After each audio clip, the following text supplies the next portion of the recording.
দৰঙৰ জয়ন্তীপুৰত বড়ো জনজাতিৰ জালি পুতুলি পূজা উদযাপন। আধ্যাত্মিক ভক্তিৰসৰ মাজেৰে দৰং জিলাৰ জয়ন্তীপুৰত বড়ো জনজাতিৰ জালি পুতুলি পূজা উদযাপন কৰা হয়। জয়ন্তীপুৰ বড়ো চুবৰ নামঘৰ প্ৰাংগণত দুদিনীয়াকৈ উদযাপন কৰা হয় জালি পুতুলি পূজা। পৰম্পৰা ৰক্ষা কৰি অঞ্চলটোত চলি অহা জালি পুতুলি পূজা উৎসৱটি জাকজমকতাৰে পালন কৰি অহা হৈছে। গাঁৱৰ বয়োজ্যেষ্ঠ মহিলাসকলে খেৰ আৰু ৰাৱণীৰ পুতলা সাজি জালি পুতুলি পূজা উৎসৱটি পালন কৰে। এই জালি পুতুলি উৎসৱৰ পূৰ্বে গাঁৱৰ প্ৰতি ঘৰৰ পৰা উলুখেৰ সংগ্ৰহ কৰি জালি পুতুলি পুতলা সাজে। পুৰুষসকলে কলগছৰ এখন ভোৰ সাজে। ভোৰখনৰ ওপৰত জালি পুতুলি অথবা দৰা আৰু কইনাক সজাই পৰাই বহুৱাই দিয়া হয়। ইয়াৰ পিছতে জনগোষ্ঠীটোৰ গাঁওখনৰ লোকসকলে সমদল কৰি আনি পূজাস্থলীত স্থাপন কৰে। তাৰ পিছতে সকলোৰে মনোবাঞ্ছা পূৰণ হোৱাৰ কামনাৰে পূজা কৰি সেৱা লোৱা হয়। ভক্তিৰসে বিৰাজ কৰা জালি পুতুলি পূজাত খেৰাই নৃত্য আৰু বুঢ়া বুঢ়ীৰ গোসাঁই নৃত্যৰে মুখৰিত হৈ থাকে। উল্লেখযোগ্য যে এই পূজা উদযাপনৰ হেতু বিভিন্ন কাৰ্যসূচী হাতত লোৱা হয়। সেই অনুসৰি জয়ন্তীপুৰ বড়ো চুবাৰ নামঘৰ প্ৰাংগণত ৰাইজৰ সহযোগত দুদিনীয়াকৈ অনুষ্ঠিত প্ৰথম দিনৰ কাৰ্যসূচীৰ ভিতৰত আছে ৰাতিপুৱাই শৰাই, বন্তি প্ৰজ্বলন, বৃক্ষৰোপণ, বলি পূজা, গোসাঁই স্থাপনৰ পিছতেই সম্বৰ্ধনা অনুষ্ঠান, সন্ধিয়াৰে পৰা প্ৰদৰ্শিত হ'বলগীয়া খেৰাই নৃত্যৰ শুভ উদ্বোধন কৰে পূজা উদযাপন সমিতিৰ উপদেষ্টা মিলন বড়োৱে। আনহাতে ভক্তিৰসে বিৰাজ কৰা জালি পুতুলি পূজা উদযাপনৰ দ্বিতীয় দিনাও পুৱা 7 বজাত পৰম্পৰাগতভাৱে চলি অহা বুঢ়া বুঢ়ীৰ গোসাঁই নৃত্য আৰু প্ৰতিমা বিসৰ্জনৰ পিছতেই সামৰণি পৰে জালি পুতুলি পূজাৰ সমূহ কাৰ্যসূচী। অনুষ্ঠানত অংশগ্ৰহণ কৰে বুঢ়া গাঁও পঞ্চায়তৰ সভানেত্ৰী সৰজু চমুৱা, ক্ৰিয়েটিভ মিছন একাডেমীৰ অধ্যক্ষ ডক্টৰ মুকুলৰ ৰহমান, UBPUৰ ৰাজ্যিক প্ৰচাৰ সম্পাদক বলিন ইছৱাৰী প্ৰমুখ্যে কেইবাগৰাকীও লোক। দিবাকৰ বৰুৱাৰ report, AIN live. Joyantipur Borochuba Bathou মন্দিৰৰ প্ৰাংগণত সকলোৱে উপস্থিত হৈছোঁ। ইয়াৰ কাৰণটো হৈছে আমাৰ প্ৰতি বছৰৰ জেঠ মাহ, অসমীয়া জেঠ মাহত এই পূজাটো তাৰিখটো তেনেকৈ নিৰ্ধাৰিত নহয়। আমাৰ গাঁওখনৰ সময় সুবিধা মতে জেঠ মাহত এই পূজাটো কৰা হয়। এইটো পূজা আচলতে আমি ইয়াৰে যদিও প্ৰথম অৱস্থাৰ বাসিন্দা নহয়, আমি আহিবলৈ এতিয়া বৰ্তমান 45 বছৰ হ'ল। এই 45 বছৰে মই দেখি আহিছোঁ এই পূজাটো এখেতসকল বা আমি সকলোৱে লগ লাগি পেলাই আমি পূজাটো কৰোঁ। আগতে অকণমান আছিলে মানে সৰুকৈ কৰা হৈছিলে, এতিয়া কিন্তু তাত ক্ৰমান্বয়ে বস্তুটো বহল ভিত্তিত কৰা হৈছে। আৰু এই বহল ভিত্তিৰ হিচাপে আমি এই দুদিনীয়া কাৰ্যসূচীৰে এই অনুষ্ঠানটো আৰম্ভ কৰিছোঁ। এই দুদিনীয়া কাৰ্যসূচী আজি যোৱা টাইমটো তাৰমানে ৰাতিপুৱাৰ পৰা এতিয়ালৈকে আমাৰ কাৰ্যসূচী কিছুমান আছিলে।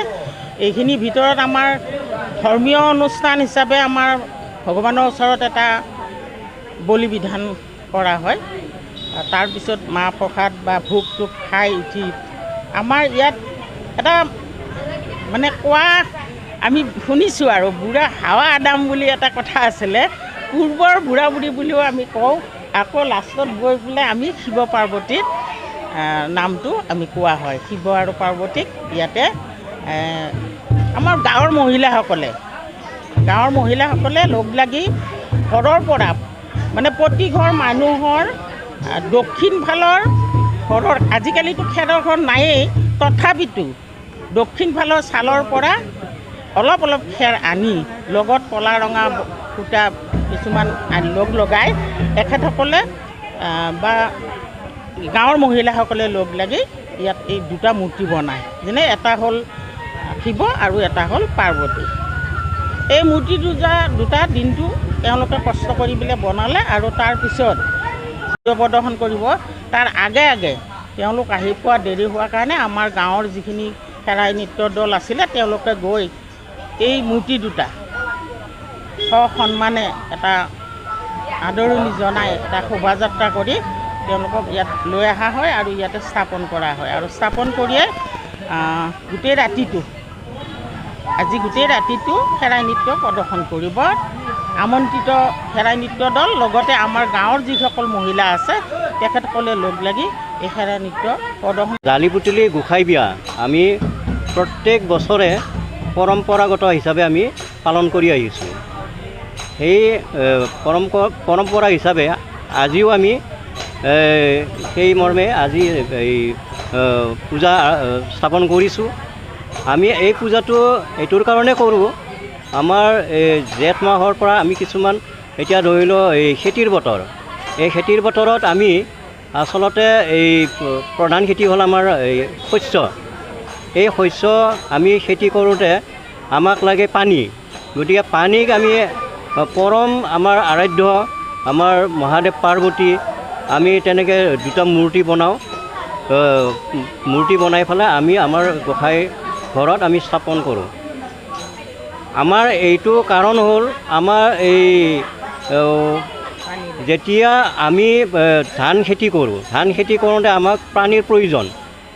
গতিকে আমি আগৰ পৰাই পৰম্পৰা হিচাপে আমি পাই আহিছোঁ যে আমি যেতিয়া এই পূজাখন পাতোঁ, আমাৰ সকলো ৰাইজে মানে এই কঠীয়া সিঁচিবৰ কাৰণে আৰম্ভ কৰে। গতিকে আমাৰ মূল কাৰণ হ'ল আমি এই খেতিৰ কাৰণে আমি আচলতে এইটো পূজাটো কৰোঁ আৰু আমি পাই আহিছোঁ, আমি বহুত পাই আহি আছোঁ যে খেতিবিলাক ভাল হয়। আমি হয় আমি এই বৰষুণৰ কাৰণে আমি এইটো পূজাটো কৰোঁ। আমাৰ ককা আইতা তেওঁলোকে আমাৰ এই পূজাটো কৰি আহিছে। আমি দেখি আমিও আমি এৰা নাই সেই পূজা। গতিকে আমিও আজি সেই হিচাপে আমি পালন কৰিব হাতত লৈছোঁ। ইতিমধ্যে আমাৰ কাৰ্যসূচী বহুতখিনি কাৰ্যসূচী গ'ল। আমাৰ প্ৰথম কাৰ্যসূচী আছিলে আমাৰ এই চাফাই অভিযান, তাৰপিছত এই বৃক্ষৰোপণ, তাৰপিছত আমাৰ এই বন্তি প্ৰজ্বলন, তাৰপৰা আছে আমাৰ বলি পূজা আছে। বলি পূজাৰ পিছত আমাৰ আমাৰ সৰু সৰু যিখিনি আমাৰ এই হায়াৰ ছেকেণ্ডেৰী আৰু মেট্ৰিক তেওঁলোকক আমি সম্বৰ্ধনা জনোৱাৰ এটা অনুষ্ঠান ৰাখিছোঁ। সেইখিনি কাৰ্যসূচী হৈ গ'ল। এতিয়া আমি ইয়াৰ পিছত আমাৰ যিটো মানে আমন্ত্ৰিত খেৰাই দল, এই খেৰাই দলটো আমি ইয়াতে খেৰাই নৃত্য প্ৰদৰ্শনতে আমাৰ যিখিনি এই বয়োজ্যেষ্ঠ বুঢ়া বুঢ়ী তেওঁলোকেও আমাৰ কিছুমান এই গোসাঁই নৃত্য আছে। সেই গোসাঁই নৃত্য খেৰাই নৃত্যৰ বাহিৰেও আমাৰ গোসাঁই নৃত্য আছে। সেই গোসাঁই নৃত্যও আমাৰ চলিব আৰু তেনেকৈ গোসাঁই নৃত্য চলি তাৰ লাষ্টত আমাৰ মোটামুটি 12টামান বজাত আমি আমাৰ গোসাঁই আমি বিসৰ্জন দিম। তাৰপিছত আমাৰ প্ৰীতি ভোজন আছে। তেনেকৈ সকলো ৰাইজে আমি লগ লাগি পেলাই এসাঁজ আমি প্ৰীতি ভোজন কৰোঁ। আমাৰ এই এলেকাৰ গোটেই জাতি জনগোষ্ঠী সকলোৱে ইয়াত মিলিত হৈ আমি ইয়াত পালন কৰোঁ। আৰু আমাৰ এই অনুষ্ঠানটো পালন কৰাত বহুতৰে আমাৰ মানে দান বৰঙণি আছে। তেওঁলোকৰ সহায় নহ'লে আমি এই পূজাখন পাতিব নোৱাৰোঁ। গতিকে তেওঁলোককো আমি এই হিচাপতে আমি ধন্যবাদ দিছোঁ। যিকোনো খবৰ বিজ্ঞাপনৰ বাবে যোগাযোগ কৰক 7896121996।